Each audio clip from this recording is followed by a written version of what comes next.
What is up, world? So today we're going to talk about where to invest. Now, this video is going to be based on cash flow and appreciation. So flips and wholesales are a different story, and we'll talk about that later on.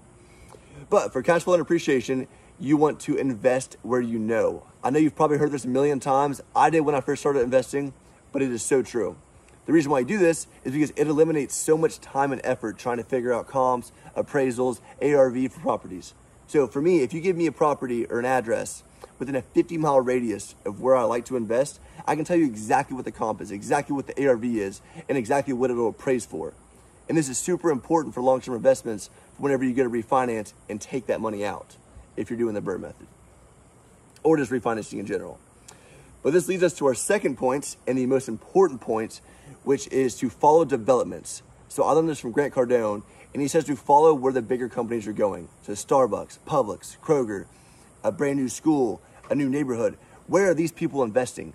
Follow them because they are spending hundreds of thousands, if not millions of dollars on research, trying to find out where the biggest growth potentials are. So why not use them as a resource and follow them? Because I mean, you're not that smart. I'm dumb as shit. But I just follow them, and that's how I figure out where to invest.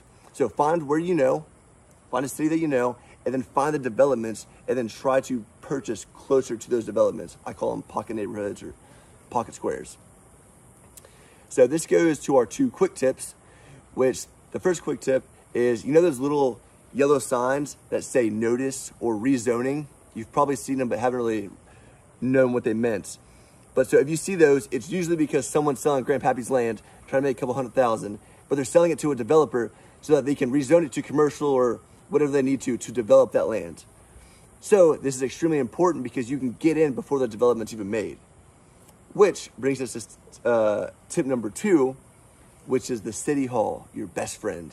So if you see one of those yellow signs, call the city hall, and if you're polite to them and you say that you love what they're doing with the city and you think it's the best thing to ever happen, then they'll tell you what's going to go there if they're allowed to and if it's under contract and such. But call them, give them the address, say, hey, I saw you're doing a rezoning, just trying to figure out what it is. I love what y'all are doing. And usually they'll tell you. So that's what I did with my investments. I'm not going to tell you where I invest. I was about to. But if you know, you know. But that's literally what I did was I figured out there was a bunch of rezoning on these huge plots of land. And I just called the city. I said, hey, what's going to go here? And I figured out there's 2,500 homes going in this small little town with only about 6,000 people that currently live there. So within 10 years, they say, there's supposed to be like triple the population, which is amazing when it comes to investments because there's more demand in the area and just more people in general.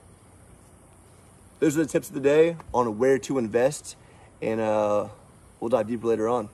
Peace.